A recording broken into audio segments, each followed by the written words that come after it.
This is the RPM Podcast, starring Eric Brennan. I have always been a fan of prison. Is that why you're walking funny? It's a problem. He spanked him. Eric Graham. You get your skirt dirty, it's a bad thing. I'm not happy till there's bump and runs. Sometimes you see bump and splats. There's more contact in Formula One than there is in NASCAR. Sam 3 pumps. Ballard Jr. I know you're listening to the show. He's my cousin. Leave him alone. I like dirty skirts. And Josh Matthews. That was creepy. I got nothing. All right, and welcome to episode 112 of the RPM Podcast. As you can see, we're working with a skeleton crew tonight. We just have Josh Matthews at his house down in, where do you live again? Waretown? Where? Waretown? Where's that? And I'm home in Manchester, New Jersey at the Edge of Divorce Studios. My brother Tim had to take the night off. He's doing some school stuff with his 3 daughters. Same with Sam Ballard Jr. is down at college, hitting the books hard. Eric Brennan, in and out. Shows up one day, on the next. Well, tell us something special about you today, Scott. Something special about me today? Yeah, just today. What's new today? Anything different today? No, nothing's different on my end. Okay. Oh, yeah, I'm the host. I finally got to be the host of the RPM Podcast. Not because I'm qualified, it's because I'm just here. I'm here to do the job. It's like the 3rd string quarterback. They finally got down to him, so here I am. I've scared everyone else away, I guess. And on a side note, I'm not wearing any pants. Sorry. Just sound bites. Anyway, so moving along here. Actually, you're the host, Scott, so why don't you take us for a ride? All right, we're going to start off. First, I want to start off by wishing Earl Krause get well wishes. The report we're getting is Earl was at a car show over the weekend and he fell and broke his arm. Many people know Earl Krause from Wall Stadium. He's the head announcer at Wall Stadium. He's been there for years. I mean, even before Wall Stadium, he was an announcer at New Egypt Speedway back in the 70s and 80s when I was a kid going to New Egypt Speedway on Friday nights. He always did a great job announcing. He's also been working at the Aero Race News for like 35 years. He writes a column for them, and he works there during the week, help doing the publication of the newspaper and mailing it out and everything. He's been working in racing for a very long time. Everybody knows Earl. Everybody likes Earl. I don't know what happened at the car show, why he fell or anything like that, but he did break his arm and he's healing up from that. So we wish you well, Earl, and hope to see you at the track Saturday. What a wealth of knowledge he has about cars and more specifically auto racing. And as for the incident, I don't really know any details. I'm just going to assume that a Mustang tried to do a burnout and hit him or something. It's more. Or there was a Mustang parked there, and when they moved, there was an oil slick in underneath it, and he slipped on the oil slick from the leaking Mustang.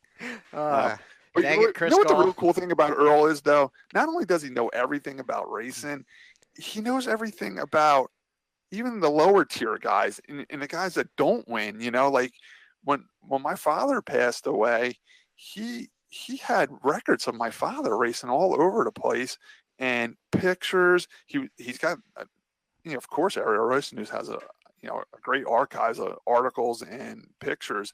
And he was able to get us so much information about my father when he passed away. He really helped us set up the memorial service we had. He's just a great guy for racing. It's great having him involved in the sport for so long. Yeah, I know he does. He gets to do all the top stuff. I know Eric Brennan kind of looks forward to when Earl goes out to Pocono to do the public address stuff for like the IndyCar race. Right. Because it means Eric gets to step up and announce the modifieds. But right. I'll tell you, listening to Earl, I had mentioned it back after I had been to Indy or Pocono for the IndyCar race, and it was such a weird yet cool thing to hear Earl's voice all of a sudden over the PA, and you just kind of feel at home. But yeah, so best wishes, Earl. Please get well soon. Hopefully you'll be back there Saturday. Luckily you can hold the microphone with the other arm. Well, no, he actually sits. He doesn't stand like Eric, so he doesn't need to hold the microphone. He's got a microphone stand where Yeah. Eric for some reason, Eric likes to stand when he calls the action. And, it works for him though. I'll give him Yeah. that much. No, good. You got to do it how you want to do it, I guess. So that was the first thing. Now, another kind of breaking news that I have up at the top of the list was the Waterford Speed Bowl. They had Yeah, I mean, they got a devastating blow a couple of weeks ago. They abruptly closed and no reason given, no nothing. There were some rumors swirling around that the state closed them down for unsafe grandstands, stuff like that, which wouldn't have been a major, take a ton of money to fix it, and they were afraid they weren't going to open. But it was, as time passed, more information came out. And basically, the guy that took it over and was running it was doing a great job with it. But the rainouts killed him, man, financially. The rainouts just put him out of business, and he couldn't afford to do it anymore because it kept raining out. But good news came out this week. Another guy stepped in, and they are going to race this weekend, so they're back in business up there. now the guy that stepped in, I believe he was working for the track anyway under the Right. guy that I think they even said for the previous guy that was running it, Right. like back in Yeah. 2015 or something like that. Sir Luca, I believe, was the name. And I just hope that he's going to have enough, in the finance department to maybe keep it for next year, or that they can work some type of deal. I mean, look, we can't, do anything about Mother Nature. I mean, it happens. Right. I know it's been tough on a lot of tracks. Wall had how many rainouts this year? A lot. Yeah, A lot. the same went for New Egypt and Bridgeport, and I mean everybody's been suffering. It just it, But, it's been but that's why when you run a racetrack, it can't be your main business. It's got to be a secondary business, because it's just not guaranteed money, yeah. Where New Egypt Speedway, that guy owns a very big dump truck and excavating business, so he can, borrow some money from his regular business to float the track during rainouts and stuff like that. And, Mhm. Diane's family has Supreme Manufacturing, that helps pay the bills. So it's, if you go into this thinking you're going to make a lot of money just at the racetrack, you got to have secondary income or it's not going to work. Yeah. No, I absolutely agree. It's I mean it's until you get to like a NASCAR, cup track or something like that, Right. where that's when you're gonna have more guaranteed. But you have contracts and things like that. Yeah. Plus they're selling tickets year round, Mhm. the ticket booth's always open, plus like even when I worked at Pocono with the stock car racing experience up there, I mean, they were paying like $10,000 a day to rent the track to put on the driving school. So, I mean, these bigger tracks do have other ways of making income.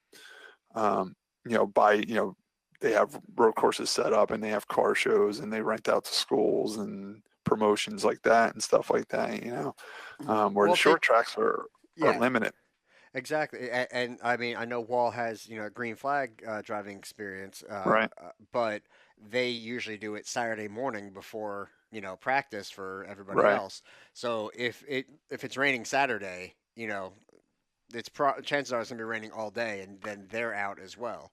And the You same know what goes I for always thought about doing if I ran Wall Stadium? Because of course everybody sits home and daydreams. If I yeah. ran the track, I would do this. If I ran the track, every Wednesday night from like 6 to 9 p.m., I have an open practice where it was just $20 a person to get in. You know what I'm saying? Like you generate a little bit of money. You know what I'm saying? People can go during the week and test their cars and stuff like that. Yeah, that's not a terrible idea. And then you could have, other than the ambulance and the fire crew, I mean, like you have to have some sort of track crew on hand, but you could have a Yeah. minimal, like you could have a skeleton crew as far as officials. Right. Yeah, you only need one flag, or yeah, you don't need like tech or nothing like that. Yeah, It's just an open practice. Charge $20 a person to get in. And just go. I think you'd probably get 10 or 15 cars on a Wednesday night. You know what I'm saying? And with 3 or 4 crew guys each, you'd make a little bit of money that way. yeah. I mean, time permitting, with work and all that, I would, I know I'm not doing much at the moment, but I would probably like something like that, a no pressure practice kind of a thing, because Yeah, and otherwise, that's exactly it. Like, I got crew guys that always want to take my cars out and stuff like that. Like, it'd be a good night to do stuff like that. Let one of your sponsors take your car out, or your crew guy, or a family member that's always been wanting to try it. And here's a perfect night to go do it. Yeah, exactly. And then it gives you time in case you do damage something. You have a little bit of time to try to replace that. Like let's say somebody locks it up, or just pushes a little too hard and bends a control arm. Well, now you got days, 3 days to get it Right. back together before you have to worry about going back and racing. Right. Instead of that, well, we have a half hour, let's get it done, kind of thing. Right. Exactly. So that's actually a really cool idea. And then, would you allow that for a? Well, here's the other thing. I know Wall would probably have an issue because of the noise, in the township ordinances and things like that. Yeah, that's what I'm saying. You just do it 6 to 9. I mean, you can Yeah. pretty much do it in the neighborhood before 9 o'clock. Even in my neighborhood, I make sure I don't start my race car after 9 o'clock. But up until 9 o'clock, it's free game. Right, right. Um, but beyond that, I would actually like to see that almost as a, maybe a makeup date, if you had to, because I know that like New Egypt does a few like Wednesday night shows. English Town, they're during the summer they used to have their Wednesday night thrill shows, and people Yeah. still came out. So I mean, yeah, it's a bit late on a school night. Yeah, I'm not going to deny that, but at the same time, it worked. I tell you what, back in the day when, in the 90s when I was racing street stocks over there, I think they handled the rainouts the best. Like when we showed up the next Saturday, whatever features didn't get completed the week before in the case of rain, we just ran them. You know what I'm saying? Like say if you were at the racetrack on a Saturday night, they got the modifieds and sportsmen in, but they didn't get the late models and street stocks in or factory stocks in. When we came back the next Saturday before heat races and everything started, we ran that late model race and that factory stock race. You know what I'm saying? And then you go into the regular nights divisions. This way, that race is done and over with, and now we move on. Hmm. That's the one thing I wish Diane would start doing again. But whatever. Yeah, I just trying to get it all in, and especially Like we here. had we had a race back May 26th. We had the heat races, we got the lineup and everything, and we still haven't made that race up. It's almost like it's forgotten about. I mean, because this weekend we have twin races, so we can't do it this weekend. Yes, you And then can. I'd be willing to do it, but then the 29th is really the only one we could do it because then October 6th is the big double points Right. championship night. So I don't know if that race is going to get made up or not. Yeah, yeah. Time is definitely running out, for lack of a better term. Uh, I don't. It's going to be interesting. Unfortunately, I'm not going to be able to be there this weekend. I have to be in Delaware for a wedding. Um, I actually really wanted to go this week too. For the twin, it's twin 25s, right, Scott, for the factories. Yeah, 225s for Okay. us. I think the modifieds are off because Andrew's going up to New Hampshire to race that big 250 lap race. So the modifieds are off the schedule. It's a pack the track night. Hmm. $10 to get in, and demo derbies at the end of the night too. So that's usually a pretty good night. I think it's always a good night when there's a demo derby. Well, you should know. You used to run them. Yeah, I love doing demos. I wish I had time to build a car. She pays good for those demos over there now too. It's Yeah. just between having the 4 race cars, I ain't got time to build a demo car anymore. I think that's They are a lot of work. They're a lot of work for 15 minutes of fun, but it's worth it. Well, you could say that about the factories too. Yeah, but at least you Equally. get to keep running the same car for a while. That's true. Um, so It's funny you bring that up because when I first started doing my GoPro stuff, like I never realized how much time you go over to the racetrack and really how short of time you're in the race car. When I started doing the GoPro, and once you edit it down from green to checker flag, it was like 7 minutes. Like you spent all day there, all week working on your car to race it for 7 minutes. You know what I'm saying? It's pretty crazy. that is incredibly accurate, and the it's kind of a shame, but it certainly doesn't feel like it's that short when you're in the car. I mean, No, it feels so much longer. I mean, it's kind of like everybody says like in a wreck or something, like it's almost like it's slow motion.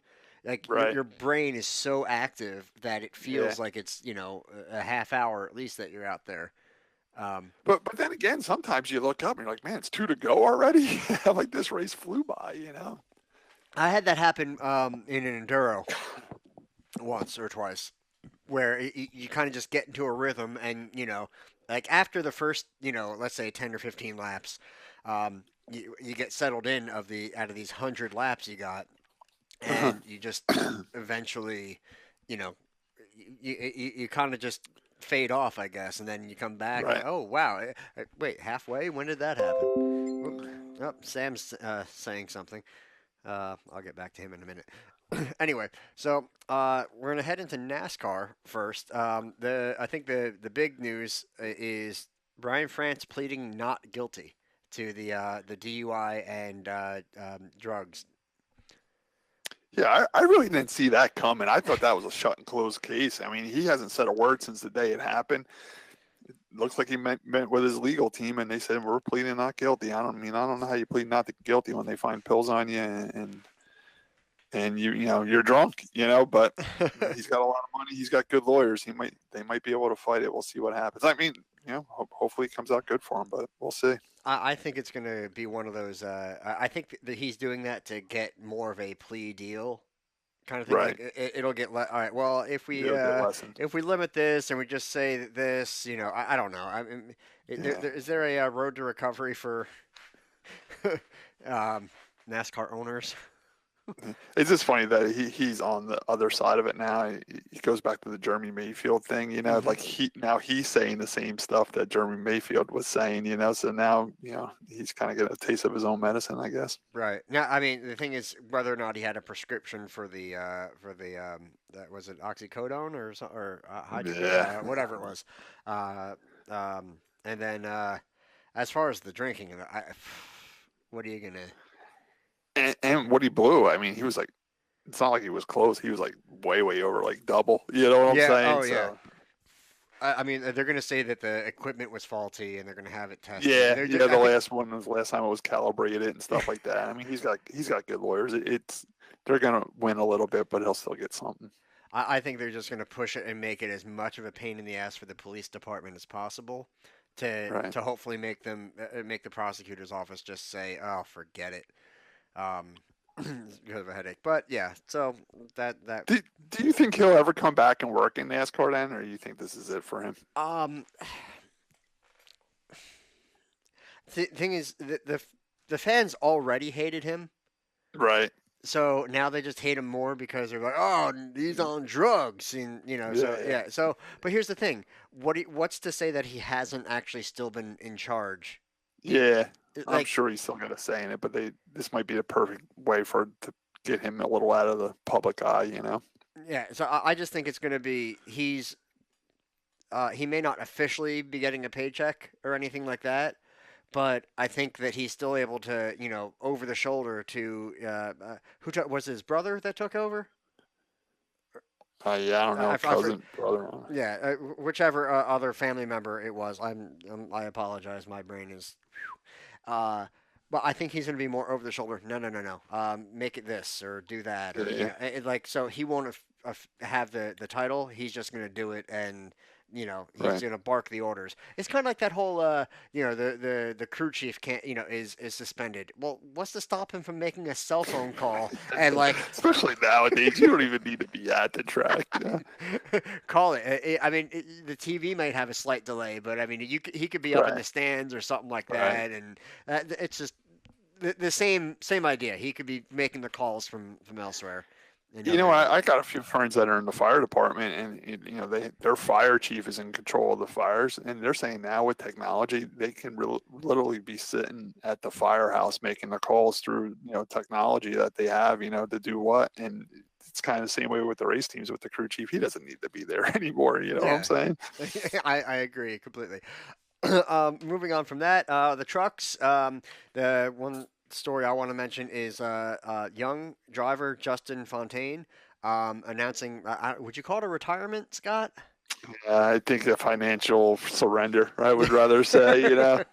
Well, we've had him on the show. He's a good kid. I know he's a great kid, man. Great guest. He was even fun to talk to off air. He stayed on with us for a while and chatted with us, and it was pretty cool, his story and everything, how his family's involved in racing, and his father ran a huge auto parts chain store, and it was a good story. I really thought he was in it for the long haul, but now he's saying it's financially it's hard to do. I think in his heart, he was. But like you said, like they had a good start to the season, and then things fell off for whatever reason. I'm not going to speculate anything there. It's tough. You're reaching like the top 3 tiers of stock car racing. So right. I mean it's going to be difficult. And it's a shame to see him go. But he said there was between the emotional end of it, the toll that it takes on his family, and the financial end of it, he's going to be stepping away. Maybe he'll still do other stuff, more like local type or short track stock car racing, something like that. I don't think he's going to be completely out. I just think that NASCAR, unfortunately, is just going to be it's the bill's a little too high, unfortunately. Yeah, the thing with NASCAR is the money never stops. Like say with our factory stocks, we buy a motor or a transmission and we have it forever. Hmm. The transmissions and motors in our cars last forever. And that division just never stops. You rent these motors, you're leasing the motors every week. It just keeps going. It just gobbles money up and it never stops. It gets tough, but when you're finishing in the top 10, you're willing to spend the money. But like he says, he started crashing and finishing bad, and it really wasn't worth it anymore. Yeah, whether it's his fault or I mean, he said he admitted to a couple, self-inflicted wrecks, and then Yeah, there's a few that was others. pretty mature of him to do, too. A lot of guys never admit that they did anything wrong. He said there was a couple times he just totally lost it on his own and, cost a lot of money. It was a really well written letter, and I was impressed by it. I truly was. Uh, I I think the sport needs more people like him in it. Unfortunately, it's difficult. Right. I mean, It's difficult to do for a long amount of time. A lot of people can put a deal together for a whole year and survive that year. But when you start getting into the second and third year, it's like, wow, we're spending a lot of money. yeah. And it seems like it doesn't get cheaper. Like you think that you're there, people are like, oh, this kid's serious. Let's start helping him out. Just it seems that it never happened like that. Just it almost seems like the opposite. Oh, wow, this kid's still around. Let's see how much money we can make off him. You know what I'm saying? Like, That's I hate that about any type of top level racing, and right. we're seeing it as a big deal in F1 right now with the dad buying out the team, buying out Force India.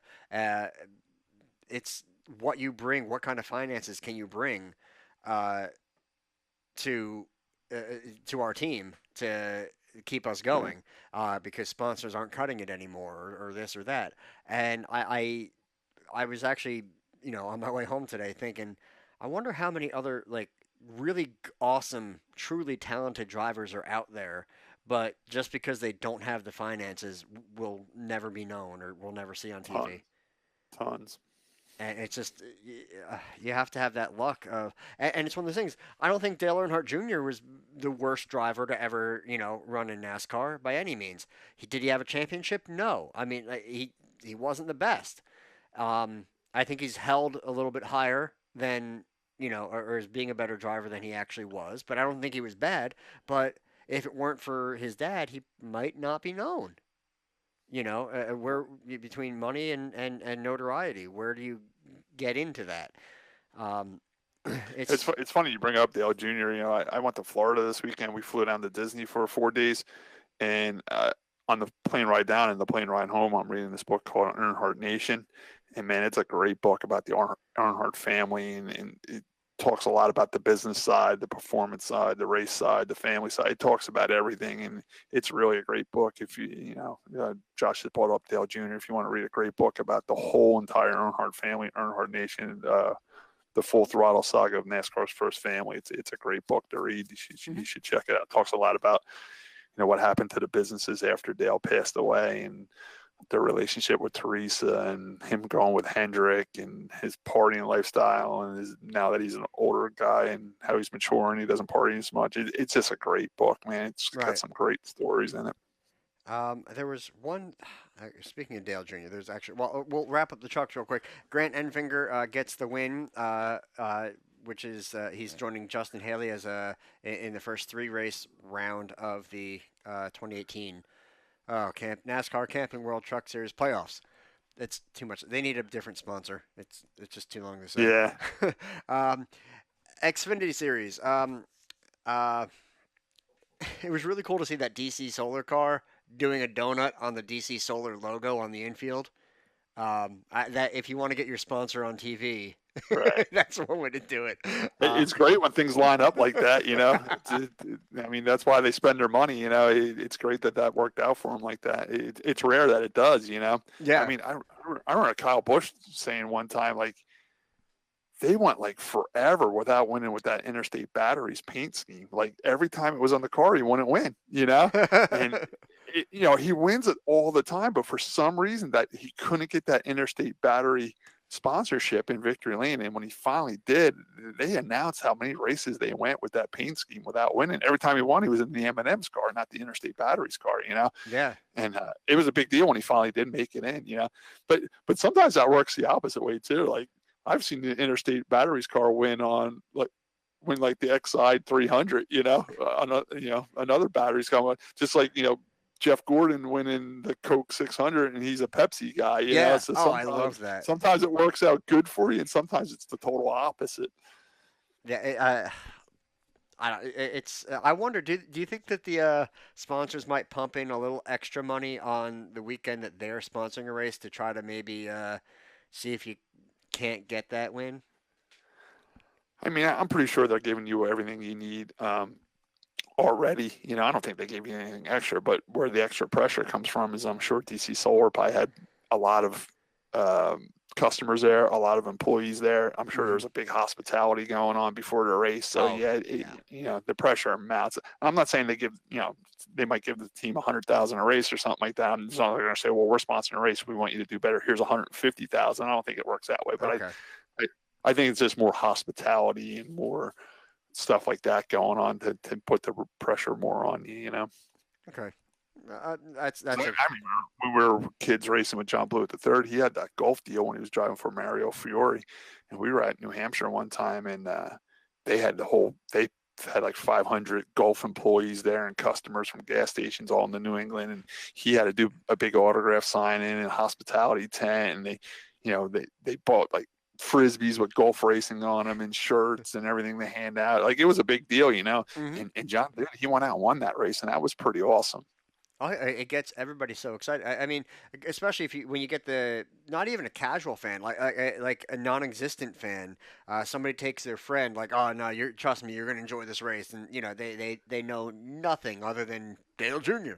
And then you get this promotional item like, oh, okay, cool, a free shirt or a frisbee or whatever, and it has that picture of the car on it with them, and you're like, oh, okay, cool, and then you now know a name or something like that. Right. Like that's a car I'm going to watch. And then if they win, you're like, holy crap, that's awesome. The car that I have and I've been watching won the race. They get emotionally invested in it, and I think I always tell people that too. Like when you go to your race for the first time and you don't know much about racing, pick a car out and follow it for the day. You know, it could be your favorite color, it could be your favorite number, it could have a product on the side of the car that you use or know about. You know, there's always some reason to pick something out. You know, we took a friend of mine to Dover last year. First time he was ever at the races, knew nothing about racing. Unfortunately, he loves Dodge. He has a Dodge pickup, so he picked out the Dodge cars in the Xfinity race. Of course, they're all back markers because Dodge isn't in the race anymore. But he followed those cars all day long. They were getting lapped. He's like, "There goes my Dodge," and I had explained to him that they're independent guys. They don't have no Dodges out of the sport. There's no manufacturing involvement anymore. He didn't care. He rooted for that Dodge the whole time. And we had garage passes, so cool. So he actually got to go see the Dodge and talk to the guy. It was actually Mike Harmon, right. and he got to talk to him a little bit and see the car and everything. He just liked because it was a Dodge. He didn't care. It was getting lapped every other lap, But you are right. And by me using an open car trailer, I get that a lot just at Wall Stadium. Like people coming into the races after the races be like, oh, it's our first time here. We seen you on the parkway or we seen you in Wawa parking lot. So we watched you all night, Yeah. which was pretty cool. No, I grew up the same way. I remember, before I could know names of drivers or something like that, I had like a little Richard Petty, plastic, I don't know, car or whatever, and I think I had like a little Matchbox car, like Mark Martin and the Valvoline or whatever. So we went to, maybe I think it was like Pocono or whatever, and I was like, yeah, go my car, because I was a little kid, and I was like, that was the, I was able to associate with it, and that helps a lot of people. Anyway, also in the Xfinity, there was a pretty hard wreck. I think it involved Ryan Reed and Matt Tift. Um, really hard hit. But the bigger point I want to get to was Matt Tift got turned around, hit the wall, driver's side. It's facing the wrong way on the track. Now his hit. I mean, I'm sure it was significant, but it wasn't. It by far was not the worst hit or hardest hit that we've seen. What my problem is that the car ended up stuck against the wall, and he wasn't getting out because it was going to be a really tight fit. I don't know if he could get it. Like he actually sat in the car till the tow truck moved it away from the wall, and then he got out of the car. Now they mentioned it and they said, oh yeah, he's waiting, and then Dale Jr., they're talking to him like, oh, that's right by you in the Peacock pit box or whatever it is, right? And uh, Dale Jr. just, I don't know, maybe I'm making a bigger deal out of it than I should be. Maybe I'm wrong here, but I swear he actually looked upset. Like he looked a bit uneasy about the whole thing. Right. Uh, like he talked a little bit differently, a little slower, a little more. He was thinking a little bit harder about how he was going to word it. It seemed. I don't know. Maybe Right. maybe I'm stretching this a little bit farther, but he definitely seemed upset, and he's like, "Well, obviously, if the car was on fire or something like that, he'd get out of there. It's just, it's kind of tight." So I'm like, I don't know. I mean, they're saying like where it is, it looks like it's very difficult to get out, and And you know what's weird about that too? I've seen this happen before too. You don't realize how tall that wall is and the safer barrier until is. the And when car's that up car's against it. it's as high as the roof of the car. Hmm. Uh, it, when their cars on the track, it looks like the roofs are higher than the safer barrier and the retaining wall. But when they're right up against it, you're right, man. It blocks that driver's window. And back in the day, they tried using a roof hatch. I mean, Michael Waltrip was famous for it because he won that Daytona race and he came out through the roof hatch. But I thought that roof hatch was a great idea. It gives you an escape route, almost like like the drag cars do. They climb out Exactly. the roof. I mean, we got the roof flaps. I don't know why they did away with that roof hatch. I think it was a great idea, and that driver would have been able to open that roof hatch, even though his window's up against the retaining wall, and climb out through the roof. I think it's a great idea. It's something they should look into putting back into these cars. Yeah, and actually while watching this, I pointed out to my wife like, oh yeah, no, he can't get out of the car right now because it's up against the wall. She's like, oh well, it's difficult, but you can climb out the other side. I was like, You no, they can have climb out the other windows. side. Yeah, yeah, they have side windows. Hmm. I mean, there is like a strap in there you pull and it unlatches it. But But they got all those extra bars over now for flipping over on that side. You got to crawl through, and the right side of the retaining seat, full containment seat, is so big you got to crawl through that too. I mean, it's tough getting out that side. I mean, luckily, I mean, most of these guys, I mean, they're in pretty good shape. They're a bit thinner. I know I would have a little bit of a time getting out, and I'm not even that big. Um, but I don't know. It seems weird. And if Dale Jr. even seemed a little uneasy about it, I'm with you. Put some type of hatch. If you're worried about people playing with aerodynamics or something like that, I I don't know, man.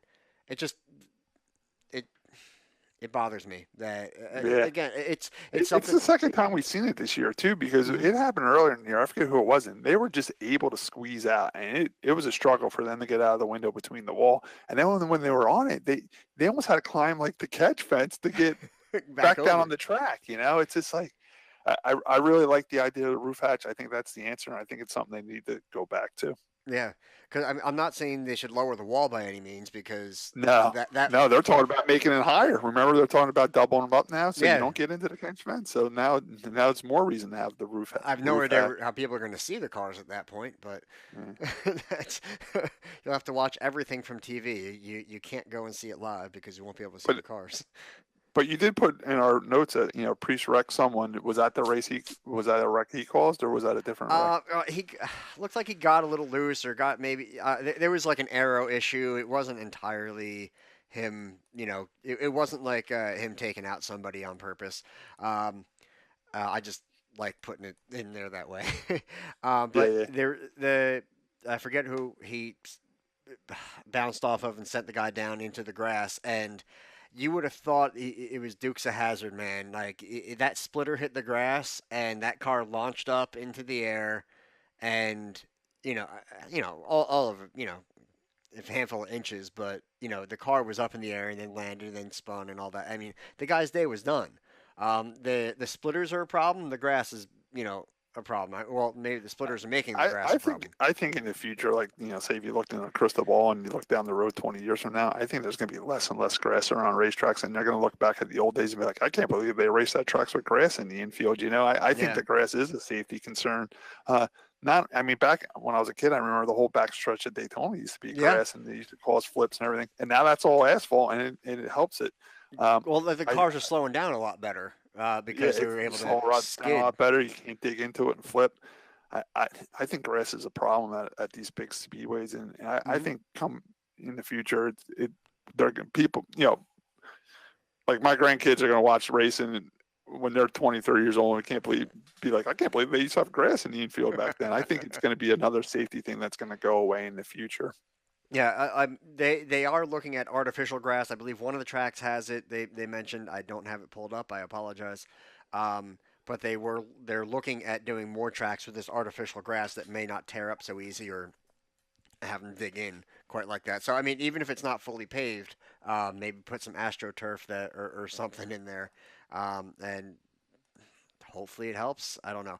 Um, another quick thing: Ross Chastain got a little flack for well, he ended up helping out Priest and I think one other guy because he slowed down towards the end of a stage and let them get back on the lead lap. And all of a sudden, I think you hear the crew chief come over and say, "All right, that's enough of that. No more. We're racing here." Right. And I was like, he had the lead by a mile. I mean, he wasn't in any danger. He wasn't putting any cars in danger. He's letting the guy by. And then he comes back over the radio and says, I'm just trying to help out somebody like me, Yeah. and I don't know. I just think, it showed more class on Chastain's end to do that than getting chastised about helping somebody. I mean, Yeah, that was a big thing in Cup racing back in the 80s and 90s. They didn't have the lucky dog and the wave around. There was almost like a gentleman's agreement in the pits that if you were leading and there was five or six cars behind you that can make a lap up, you let them go by. You didn't race them back to the line. You let them go by and give them the lap. And I think mhm. that's a great thing Ross did. And he's a guy that usually runs the second tier or third tier equipment, getting a big chance in the big in our first tier equipment, and he let some guys by to help him out. I think that was a great move by him. But then again, can it come back and haunt you? Can Ryan Preece get his lap back? Now he's back on the lead lap, and now you're going to be racing with him up front. Yeah, it can happen, So Well, that was one thing the announcers did say. Like, I wouldn't let him. Actually, I forget who it was said it was the wrong thing to do. Like, I wouldn't let him back up there because now if he comes back up through the field, he's going to be a threat. And if you lose the race to him, like, well, yeah, yeah, but I don't know. I just it wasn't. The whole thing was stupid. where did Preece end up finishing? I don't know. I'm trying to find the results and see. Oh, hang on. Where's Sam when we need him? Yeah, this is the Sam. Hey, look this up, buddy. I don't know why he's wasting his time with this college stuff. He already missed all the demos at Wall this year. I mean, he should be a demo driver. Large popcorn, Just so people please. know, Sam's father was Cadillac Sam, a very well-known demolition derby driver. Cadillac Sam. Cadillac Sam. Full race results. There it is. I found the link so I can look it up. All right, so Chastain ended up getting the win over Justin Allgaier. Priest ended up finishing sixth. Oh, good for him. Yeah, so I mean, he ended up, doing pretty darn well. Uh, let's see, just behind his favorite person in the world, Elliott Sadler. Yeah. You know what? We're just talking a little bit about Justin Fontaine stopping racing because of money. I mean, You think Sadler? Elliott Sadler's still running great. He finishes. I even want to say more than top 10 because he's usually from sixth to first, somewhere in there every single race. And he's retiring and he's saying that he's doing it because he wants to spend more time with his kids and be a baseball coach. But he is losing One Main Financial. I think it's more. I think if One Main Financial was still going to sponsor him for 3 more years, he'd still be racing. I think he's getting out because he's sick of searching for sponsorship and money to keep the team funding and keep racing. Well, with Casey Kane also going out. I think that was a health issue thing. I think he knew about that for a long time. I even heard him saying that, it's been going on for a couple of years now. because I saw him at the IndyCar race at Sonoma, they did a quick interview or whatever. And now he looked again. I'm not a doctor. Yeah, yeah, Don't we don't need to go down this whole road. He looked actually in pretty good health, but there may yeah. be an underlying issue where he's not retaining water properly or something like that. He's getting dehydrated very easily in the car. And if you look at the temperatures, it was over 150 degrees in the Yeah. cars. They were talking about putting ice packs in their fire suits Right. and such. Just And because. you got to remember too, he's still getting paid by Gibbs this year. He had a 1 year left on his contract with Gibbs, and Gibbs had to pay him even though he's racing for Lafine Family Racing. Mhm. So come next year, he might not be making the big money that he's making this year. So it's almost like he toughed out this year just to finish out his contract and get paid, and now he's going to walk away. He does have some health issues. He was saying it hurt him the last few races, a few years in racing, and that's why his results haven't been that great. Right. But he's going to go sprint car racing, which makes sense because they're only 35, 40 lap races, and he doesn't get tired or dehydrated in them. He's And saying they're even at in the Cup, night. yeah, in the Cup, he said he was fine with the 300 lap races, like say at the New Hampshire race. But he said once he got to those 500-mile races at Darlington and stuff like that, he said the last 100 miles were like almost impossible. Wow. Um, it's kind of a shame. I mean, I think that there was a lot of hype around him, and then it took forever for him to get a win. He got, he had some of the most terrible luck. He had Truex luck for quite some time. I remember it was almost a sure thing win at Dover, and somebody put oil down, and they didn't throw the yellow until after he found the wall. Things like that. It was just dumb, whatever. But plus in racing, timing's everything in racing. You get with the right team at the right time, when the right manufacturer. You know what I'm saying? When the right guy retires to take his spot. Yeah, it always seems like he was with like a startup team or a team that was struggling a little bit. Like, he went to Everham and it was a startup thing. He left Hendrick and I don't know. Then he was at Red Bull for a little while. It seems like he just never got the right formula going. I mean, he didn't have a bad career. I mean, I think he's got 18 or 19 wins, which ain't bad. You know what I'm saying? I'd kill for a career like that in racing. He did last a long time. But it just seems like, it seems like when he first came out, you thought he was going to have a better career. But hey, he still had a decent career. He's a great race car driver, and he's going to continue racing sprint cars. Good for him. Yeah, being able to go out and then continue your life, and I know he's talking about a similar thing, being able to spend more time with his kid and that stuff, but not completely leaving racing. As far as the Cup Series goes, it was brought to you by IndyCar Nonstop. I saw that. I was watching the replay with the NBC Sports app, which great app, and it goes to the side by side thing with the commercial, and it said Verizon IndyCar Series Sonoma, and it actually is showing the ticker on the top is actually showing the IndyCar drivers in their place, and it says Verizon below, right below the race, but it's clearly the NASCAR race. So, You know what? I'm fine with that though, because now you know the results of the running order of the Indy cars, and you're watching the Cup race. I think it's perfect. I'm not They should do complaining. that It more was often. just Do a split screen with NASCAR and Indy and watch it at the same time. I think it's a great idea. They might be onto something. I think Verizon's getting a little free advertising there on the other channel. Beyond that, Keselowski wins. Truex had a what's that? Again, yes. Yeah, 3 in a row, man. That's amazing in today's NASCAR racing to be able to win three races in a row. Yeah, I'd like to see him go for 4. I think the last time that happened was maybe like Harry Gant back in September of 1991. Oh wow, you're going back quite a ways there, Eric. How old were you when that happened? So that gives him 6 playoff points so far. Kyle Larson finished second with no playoff points. Truex had a really strong run. Took the stage 1 win. Got himself 1 playoff point. But if you look at Keselowski started 13th, Larson 11th, and Truex 10th. So you have 10th, 11th, and 13th here finishing the top 3. So I mean the starting position. I mean it wasn't so much about. I mean Logano finished 4th, qualified 2nd, but Didn't Harvick have a real bad finish? yeah. Let's I think he was keep like dead last or scrolling. something like that. Yeah, he wrecked. Keep Yeah. scrolling. Keep. Where is it? I can't even find him anymore. Let me do Sam's do. The point I'm trying to make is that they're, everybody's saying, oh, it's going to be Harvick and Kyle Busch and Martin Truex. Man, you get to this, these final races, anything can happen. And, so he's already had a bad race. He can't have another one, or he's going to get knocked out of the chase here, or whatever they're calling it now. Yeah, he finished 39th. So, I mean, you can't finish much worse than that other than Eric Jones. That's tough, man. He's got to be careful here on out now.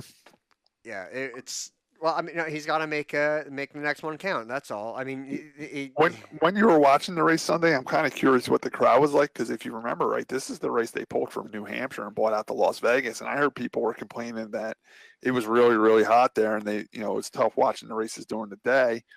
It wasn't huge. It was certainly bigger than Indycar's crowd at Sonoma. The thing was, it was tough to tell because they had that those multicolored seats, so it looks like it's filled. Right, yeah. Right. Even when it's not, it was tough to get a good read on it, but it certainly wasn't packed. And honestly, as far as the Cup race goes, it wasn't nearly as exciting as I think the Xfinity race was actually better. Truck race better still. It had its moments. And now people are saying that, if the race is in Vegas and it's always hot like this, now they want to make it a night race. But then the casinos don't really want it to be a night race because they want the people to go to the track during the day and then come back to the casino at night, So they got a little juggling to do out there, to figure out how they want to do it. Fix that. I don't know. I just it's tough. I mean, look, I've been to Vegas once. I had a fabulous time. It's a really clean, cool. I didn't go to the racetrack. I went. I forget the name of the stadium. Do you know the name of the stadium out there by chance? No. University of Nevada, Las Vegas, UNLV Stadium or whatever. They had the Monster Jam thing out there. I did a weekend out there. I mean, all of Vegas seemed like immaculate. Right. It was really cool experience. But I don't think that the Las Vegas Motor Speedway is that great of a track. It's too cookie cutter. It's too, I don't know. Surprised they had green grass out in the desert. I'm sure it's sod or something, yeah. Yeah, it's brought in from wherever. But yeah, that's about all I got for the Cup race. I did see, because there was a lot of wrecks in that Cup race, there were some very small teams that got some pretty good finishes. I think your Starcom, I think they were like 19th and 20th or something like that. That's great for a small team like that. That's the one thing when these big teams have problems. I love that the smaller teams get a chance to finish better. I think even like Corey LaJoy in that car, he finished decent, I think some of those guys left there pretty happy with their finish. I think Corey LaJoy might even been like 16th or something like that, which is phenomenal for that. Yeah, small he was 16th. Chris Buescher in 15th.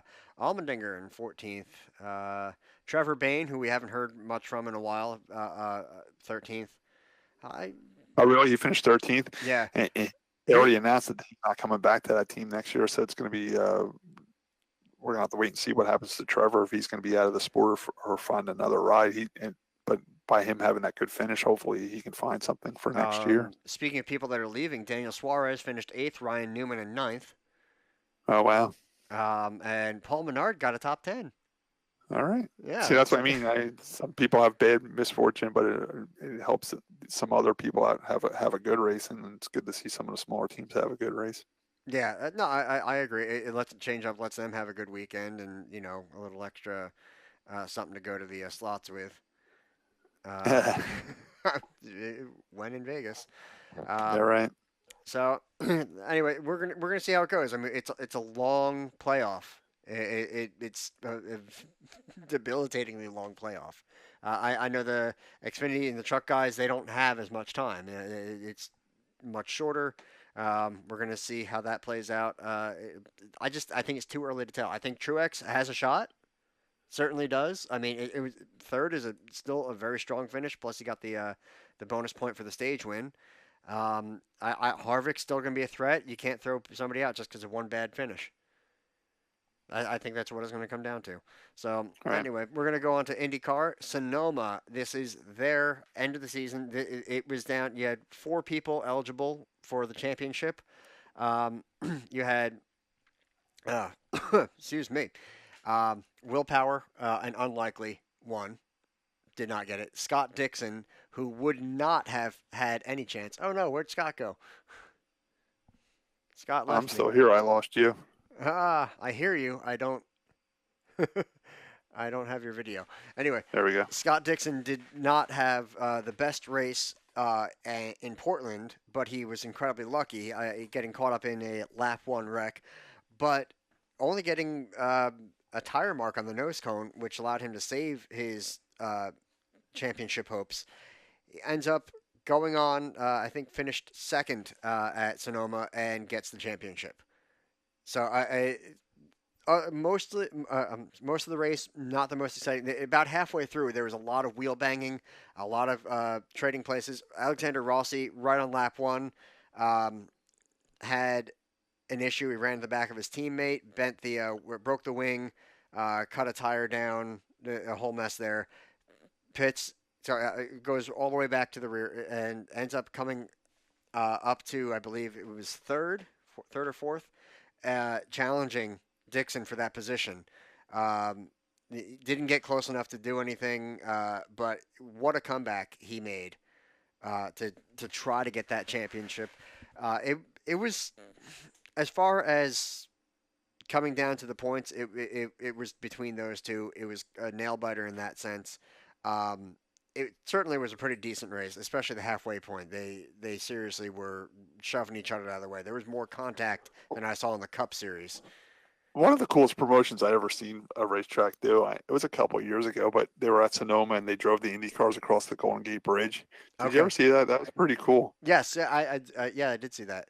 Um, Did did they do anything like that this year that you saw? Not that I saw, but I don't have cable, so I may have been. I kind of just go back to the. NASCAR did do something like that at Las Vegas on Thursday Oh night or something. Did you goodness, hear about they were that? doing dueling donuts and burnouts and stuff Yeah, like yeah, that. it They was were pretty closing down cool. the They streets. drove the cars down the strip on Thursday night, and they blocked off a big intersection, and everybody stood around in the intersections, and everybody in the chase did donuts and stuff in the intersection, and they did, they gave like the kids like the cards, 0 from 9 or whatever, so they can vote on it and stuff. It was Yeah, pretty cool. It was a good promotion.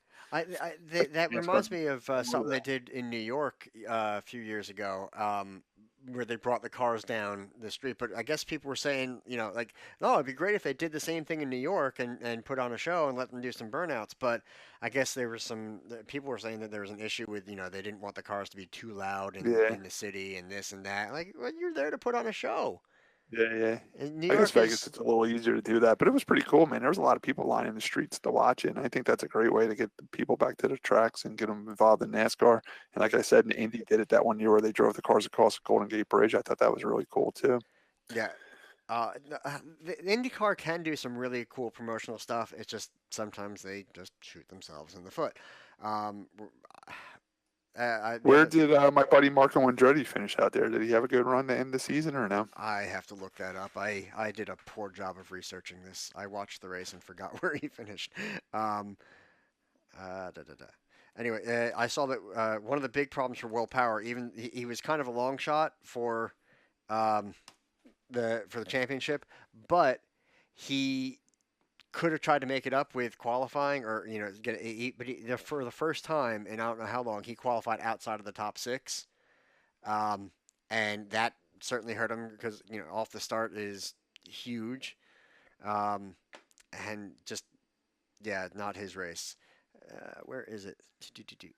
I'm doing Sam's thing. I don't want the highlights. I just want the results. Um, there was also a new driver, his first time in IndyCar for a race weekend. Patrick O'Ward.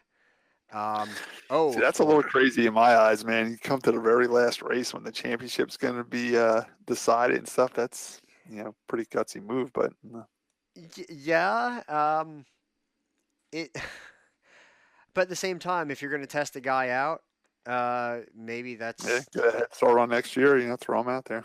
Yeah. Now the funny thing is, we talk about Will Power, one a well-known, seasoned veteran of the series, having a terrible qualifying run. This guy O'Ward qualifies fourth. Oh wow. Yeah, out of nowhere. Which incredible. And so I mean, he's somebody to look at. I mean, to me, that's kind of like what Robert Wickens was doing. Right. Like, where did this guy come Overachieving. from? Yeah, Yeah. and uh, it was just what a what a showing, a strong showing. I don't think he. I'm trying to. Their website needs a little work. Um, Speaking of Robert Wickens, for the first time, he's actually been on social media. He posted a video um, that went out to everybody, and just kind of an update on his condition. He's still wearing a brace around his chest. He's wearing a neck brace as well, a cast on his right arm and wrist. Uh, Looks pretty immobile for the most part, but he talking seemed in good spirits, announcing that it's going to be a very long road ahead. And he's now doing some rehab for the injuries, but he's going to work as hard as possible to get back in a race car as fast as possible. So now that gives me hope, but at the same time, you're talking about a spinal cord injury. Yeah. I wouldn't rush too much. Yeah. Well, they don't know what the what's going to happen. They Right. don't know the full extent of the injuries. I mean, he has youth on his side. He's not really an old guy. He's in great shape. That helps too when you recover. I mean, there might be a good chance he does make it back into a race car. But then the question will be, if he does make it back in a race car, will he be 100% where he was at? Competitiveness. It's a long road. I wish him well, though. Hopefully he makes it back. I think he could have been a contender for the possibly a podium position in the championship, and that was essentially ripped from him. He had an incredible start to the year. It's just it's frustrating to see that happen. And we talk about it with Formula One, Robert Kubica, coming back from a very serious hand injury, and then having almost making it back into a full time F1 ride, and then having that taken from him. But supposedly he may be coming back. There's some rumors swirling. We don't really know yet. Marco Andretti, by the way, finished fifth. Oh wow, good Yeah, for Marco. it's a good surprise weekend for you, Scott. Patricio or Award finished ninth out of Oh wow, out top of 10. 25 cars. That's I That's awesome. in his first time out. So that's a very good showing. Meanwhile, you have some of the highlight people, Veach and Hinchcliffe, back up in 14th, 15th. Jordan King was somebody to watch. He seemed to be making a lot of contact there, whether he was getting shoved out of the way or doing the shoving. He seemed to be the center of attention for everything. But I don't know. Go watch the race. It was pretty good. I actually Now, am. you being an IndyCar fan, where I'm not huge on IndyCar, but I do like it a little bit, and I've been liking it more and more every year. Do you wish our schedule would go a few more races, or are you happy that it ends when it ends? Um, in terms of doing this show, it's one less thing that I have to make sure that I'm up to date on. So Right. it's nice to know that I have a little bit of time to like, okay, cool, I don't have to worry. But I do wish it would go a little bit longer. But I understand, probably with budgets on these teams, because they're not getting the same sponsor money that the guys in NASCAR are. And are you getting honked at? Nah, I'm good. um, Someone's messaging me. They found a used 2014 fold-up golf cart. They called it Cricket. uh, Yeah, but it's almost to the point where the IndyCar is the schedule is so short. It's almost not like a full-time. It is a full-time business. Don't get me wrong, but it's almost where it could be where it's not a full-time business, where you can lay your employees off for half the year and get back at it later. I think It's it's it's almost purely a money issue. They yeah just can't. They don't have the funds to push to do that many more races. yeah. That's where I think it comes down to. But I mean, Indy in a whole has been doing great. I mean, the crowds have been better. The car counts have been better. Like you said, they had 25 cars at Sonoma. You know, it just gets bigger, bigger. It is funny. I was in Disney and down in Disney, wherever you go, people have the name tag in their hometown, and I always read that, and I can let you guys on a little Disney secret. If you ever see anybody with the name tag Chris from Orlando, they're not really Chris from Orlando. They forgot their name tag, and that's the name tag they have to wear if they forget it. You know, Chris, it could be a boy or a girl, Orlando, Florida. So whenever we kind of look for that when we go places because we'll make fun of the guy or a girl that they forgot their name tag. Plus, I like looking at the name tags. A lot of people down there are from New Jersey. Our one bartender at one of the bars we were at the old Key West Resort. She was from a small town in Indiana. I forget the name of the town, but I saw Indiana. You know, pretty girl bartender. You know, I'm like, I'll ask her about the Indy 500, and she's gonna be like, I never go to that. I don't know nothing about it. So I said, hey, you ever been to the Indy 500? She's like, oh my God, I've never missed a year in 23 years. My family's been going for 30 years. We camp. She's like, I've never missed one. So it was pretty cool to meet somebody that I thought was going to be a big no that knew nothing about racing. And I asked her about the Indy 500. She's like, yeah, we live a half hour from there. We bring our camper there every year. And, you know, it's a family tradition. So I thought that was pretty cool.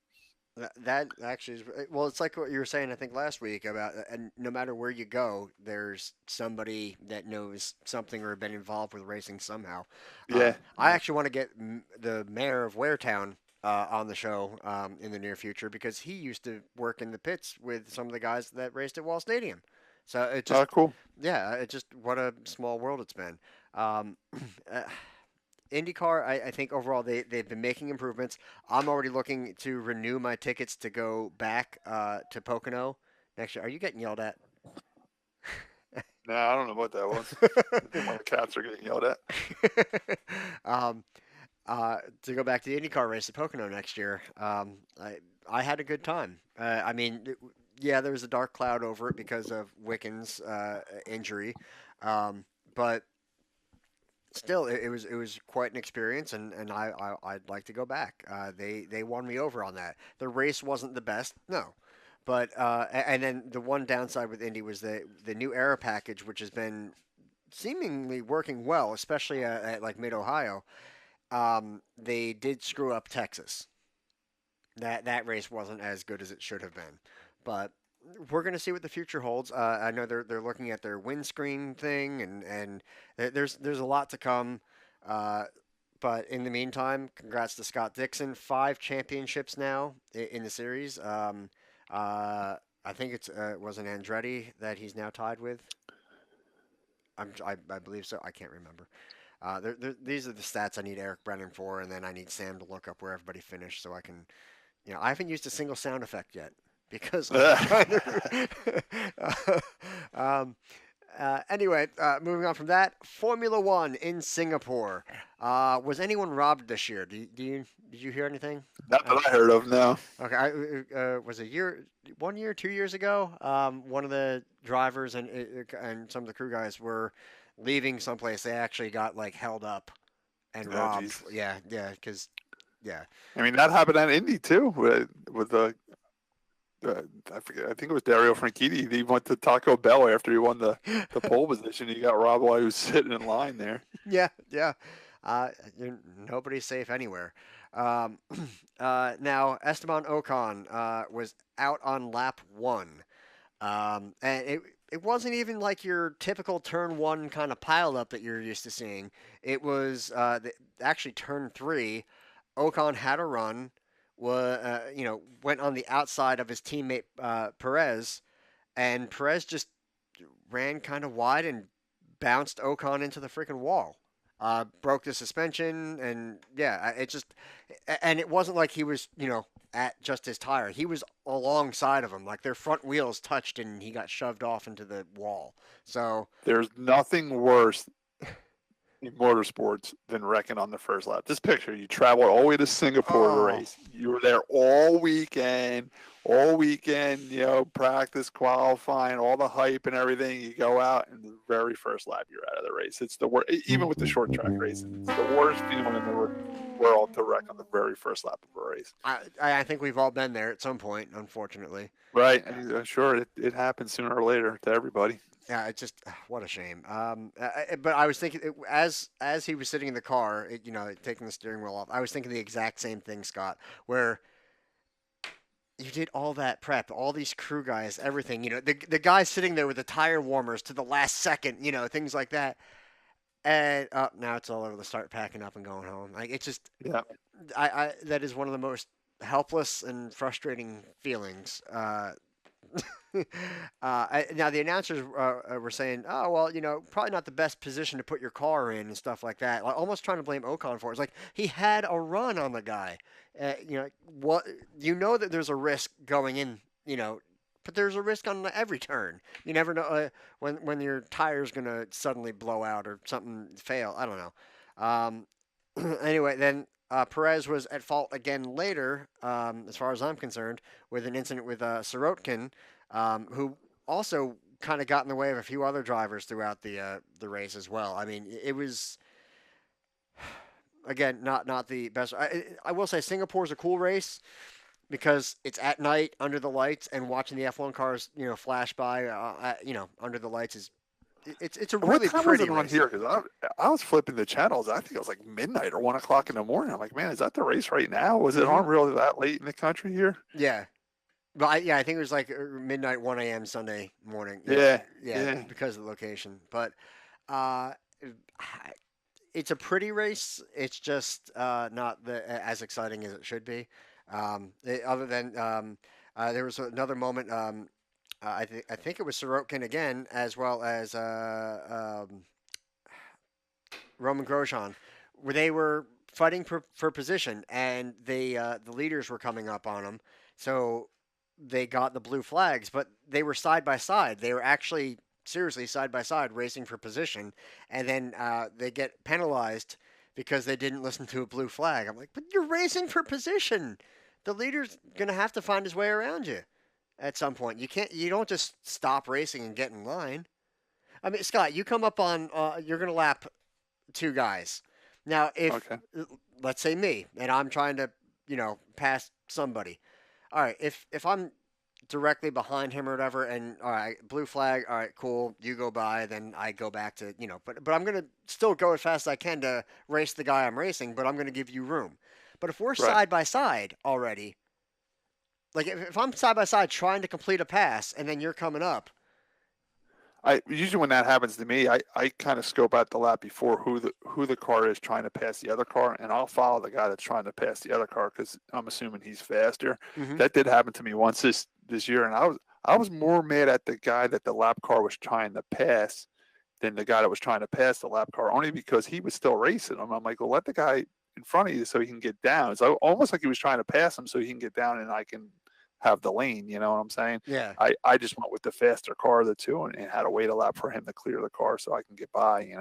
Do you ever maybe help them with the bumper? Oh yeah, I helped him quite a bit, and he came over and apologized to me after the race, and he's like, thanks for doing that. And I told him, I said, listen, I was giving you one lap, and if you didn't have that pass cleared, something was going to happen after that one lap. Well, I mean, I've been in that position a few times. And it's one of those things like I finally have a decent run trying to get by this guy, and the timing sucks, and I feel bad for the leader.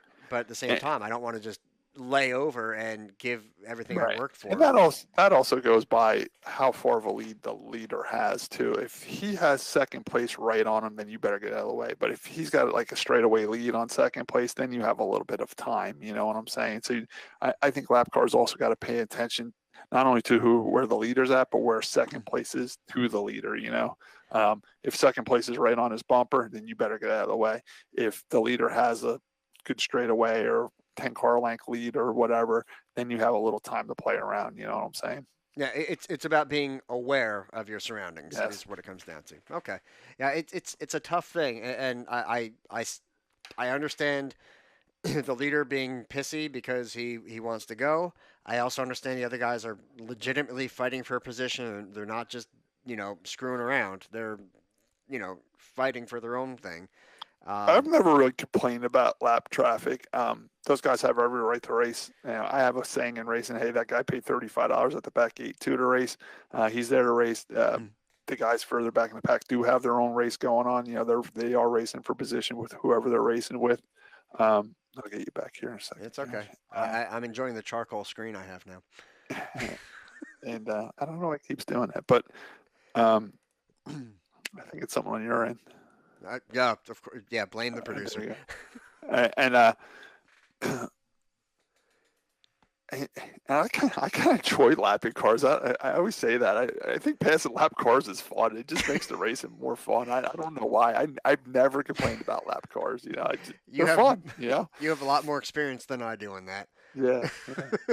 Well, I've gotten to do it a few times, but well, like in the enduros, I've been able to do that a bit, and no, it is fun. It gives you something else to do. I'd rather be passing a lap car than one, not passing anybody, or two, not have anybody to race with.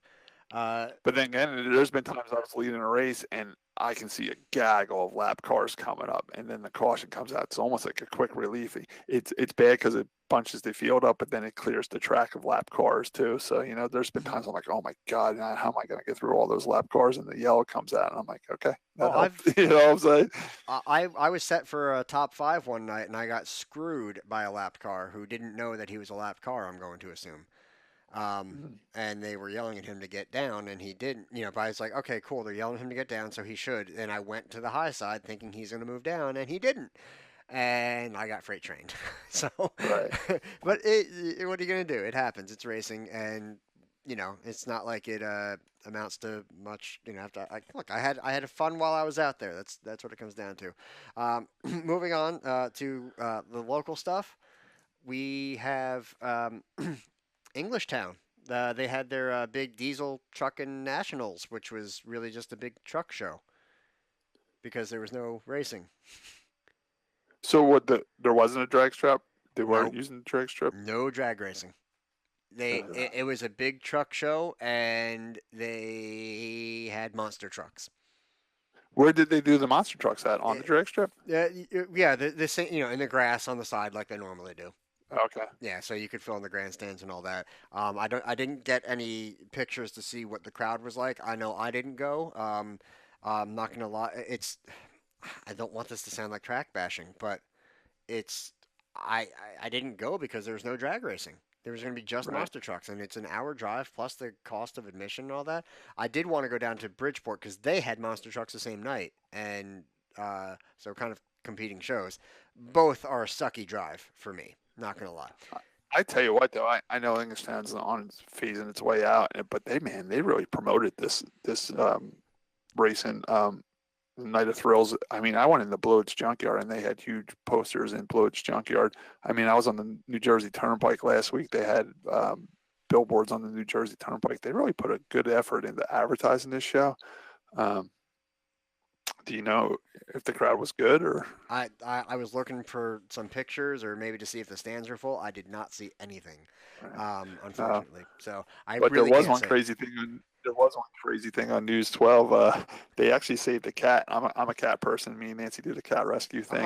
I got enough strays around here, plus Bryce's kitten, so I'm with you with the cats.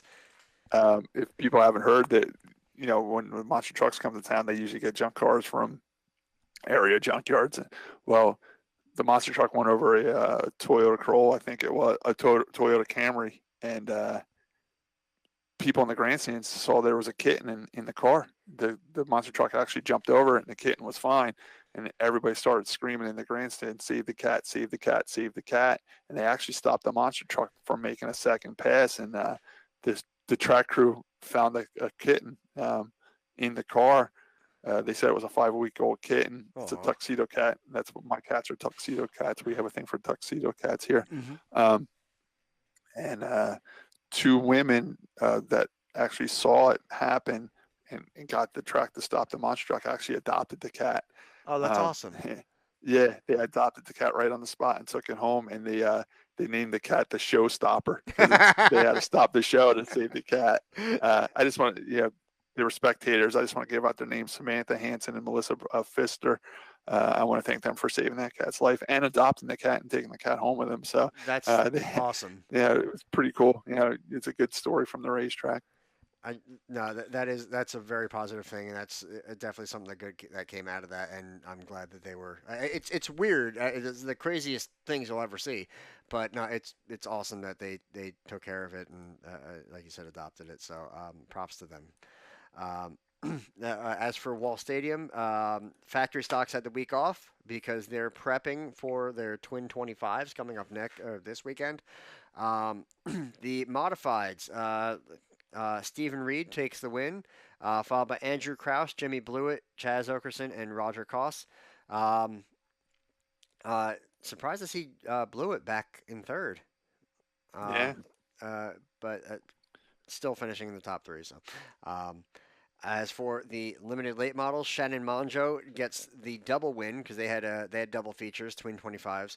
The first feature followed by Joe Monjo, Mike Tillett, Dominic Casola, and Harry Schaefer. In the second feature, Monjo was followed by Tillett, Schaefer, and Gastelum. I'm probably pronouncing that wrong. Costello.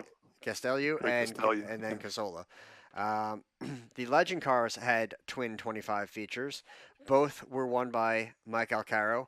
The thing with Mike Alcaro, he seems to just kind of show up and win, and then he'll go race elsewhere for a little while, and then come back and win, and it's just what he does.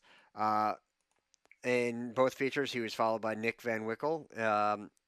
The first feature, third was Rob Silver, Peter Bruno, and Chris Hammett rounding out the top five. Second feature, behind Van Wickel was Hammett, Bruno, and Drew rounding out the top five. These are everybody's favorite, the sportsman. Um, Kyle Sisko takes the win again. He's having a fantastic season. I tell you what, man, he went on vacation and missed a week, and I think I'm not. He was only like 30 points out of the lead when he this week. And like I said, I was away, but I did check the results. I'm friends with the Lanes, with Eric Lane and Jeff, his father, Jeff Lane, that owns the car. And they're leading the points. He had a bad night. He finished like 17th. Yeah. And the Cisco kid, he won the race, so he gained a lot of points on Eric. But I think Kevin Davison was second, and he was also second in points. So I think Kevin Davison most likely has to lead now. Right. But I asked Kyle Cisco, I'm like, why did you miss that week? He's like, Scott, we were gonna miss the reason he went on vacation. He's like, I went on vacation because I knew there was another weekend I couldn't make it, and that was twin races. So I knew I didn't have a shot at the championship because I was going to miss those twin races, and you're missing 2 races instead of 1. So he went on vacation. But what happened was he went on vacation, and then those twin races rained out. So he didn't miss them because they rained out. So now he did miss 1 race, but he's catching back up. I mean, you can win the championship and miss a race. I mean, one year I won the championship by like 137 points, and it's 60 points to win a race. So, I mean, technically I won by 2 races, Yeah. So he's catching back up, So the one thing I can say about the sportsman, the point title chase is real tight between the 3, and now with Eric Lane having a 17th place finish, it's a lot closer. So I've been watching the point battle, and it's getting pretty good between Kevin Davison, Kyle Cisco, and Eric Lane. It's going to make for an exciting finish, I think, and we'll see how the double points finish will play into that as well. Another quick story about Kyle Cisco too. They're doing that with a home built chassis that Brian Cisco and his father John Cisco built. Probably back in the 90s. I think someone was saying the car is like 28 years old or something like that, and it's the car that Brian Cisco used to race at Flemington.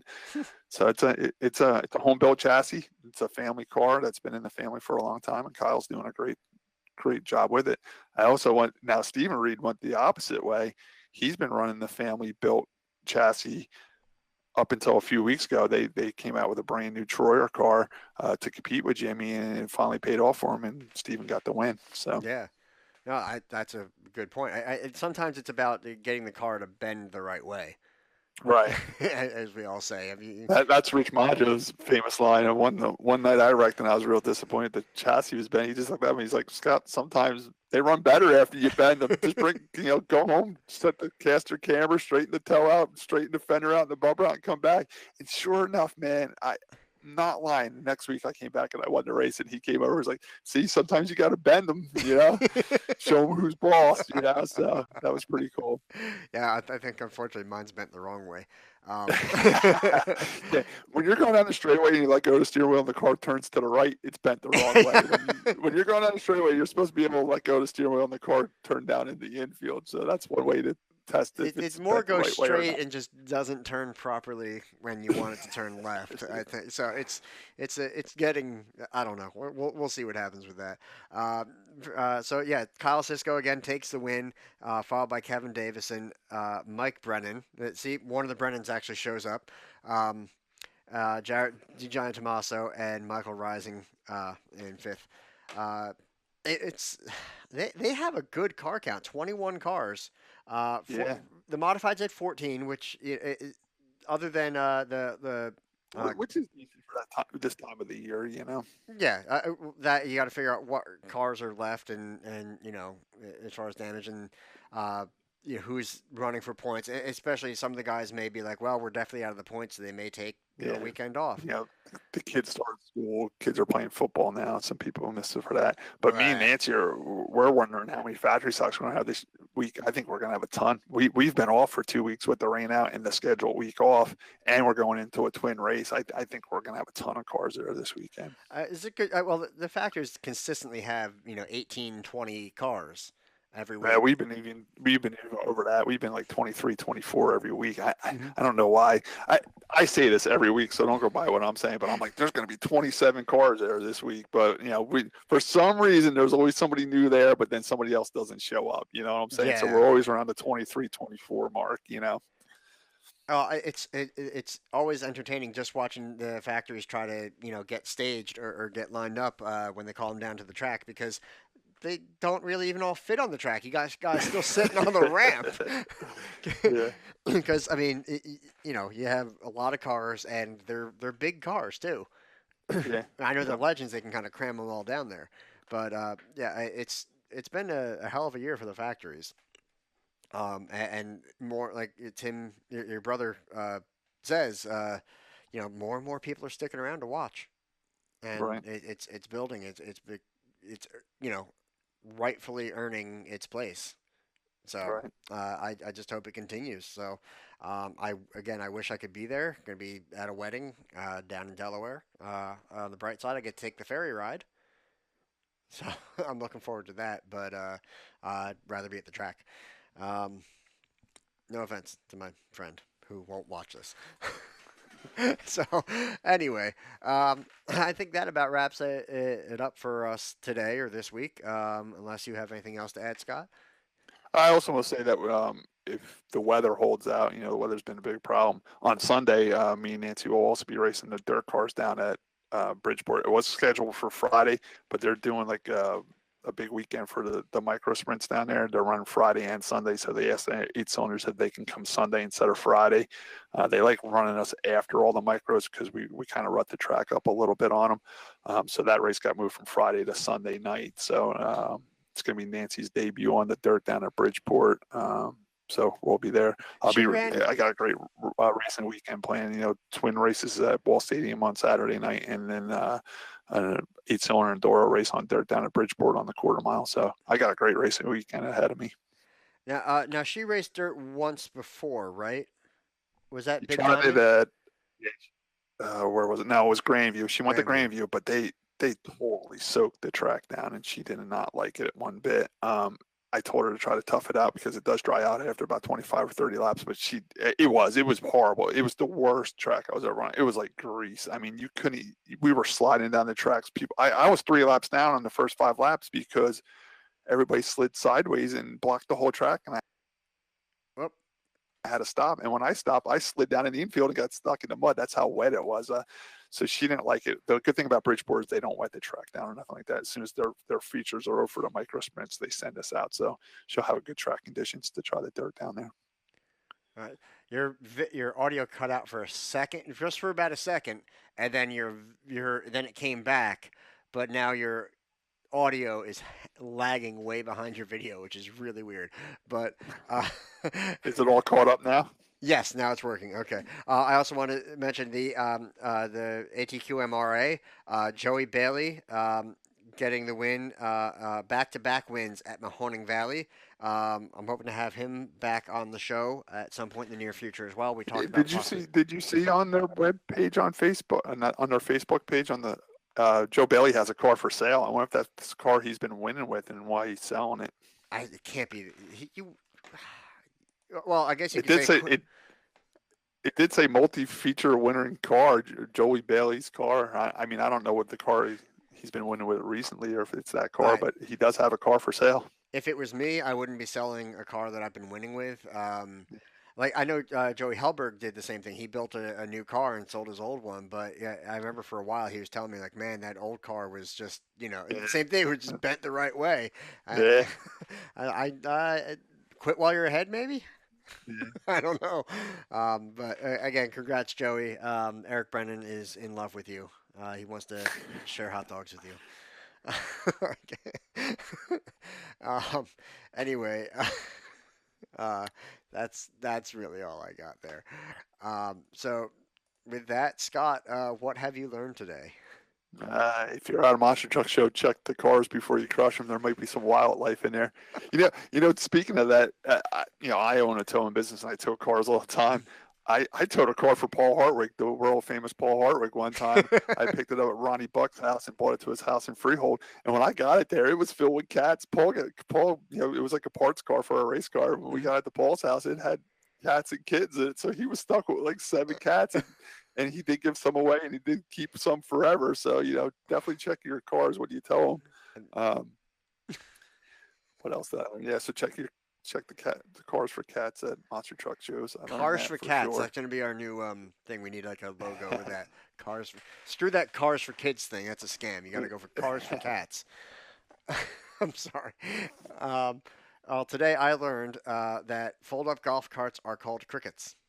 Crickets, yeah. Uh, And they're just they're expensive. Someone just sent me a used one. They're $3,000, so I don't think I'll be buying Three one grand soon. for a used one? For 2014. The people listening at home, I have a travel trailer and a camper, and we go camping. And one of the big things with camping is people have golf carts in the thing, and we're looking for a small one to put in the back of the truck. And they make fold-up golf carts so you can put them in the back of your truck and transport them to the campgrounds. But unfortunately, they're pretty expensive. Yeah, too rich for my blood. Although the camper, I think, is too rich for my blood. Uh, You're still a tank guy. yeah, yeah. I can still rough it. Actually, I have a question. I ask you. Well, I'll ask you off air because it's not racing related. Anyway, so that wraps it up. Thank you guys for listening. Be sure to follow us on Twitter. You can harass us there. Mostly Sam, I think. Email us racingpodcastnj@gmail.com. If you want to be on the show, tell us what you hate about the show. Do you hate listen? That you can do that. Facebook, like our page. As you can see, we have room for guests. I mean, sometimes we're packed with people, and sometimes we have nobody. I mean, this is Joshua was in the show by himself today because he didn't message me. I didn't think we were going to be doing it. Then he messaged me around 8 o'clock. He's like, "When are you ready, Scott?" I'm like, "I'm ready now. I was waiting for you." So we do have room for guests. If anyone wants to be a guest, you're welcome on. Yeah. We rarely say no. I know we have a couple people that we're looking to line up as we get things sorted out. Basically, Eric doing Eric, the other Eric being busy. How Sam, cool was it to have Eric Brennan back on last week, man? That was a great show last week. it was a really good show. It was a lot of fun. Yeah. And then Sam, working on those slide jobs. Now that everything's nice and wet down in North Carolina. And he lost like a week of classes. He's trying to keep up on everything. So Sam, we miss you. We hope to have you back, please, next week. Scott, thank you for hosting. I think it went pretty well tonight. Definitely. So thank you guys. Be sure to subscribe, give us a thumbs up, all that jazz, and we'll see you right Go to here war. next week on the RPM podcast. And like Scott said, go to wall.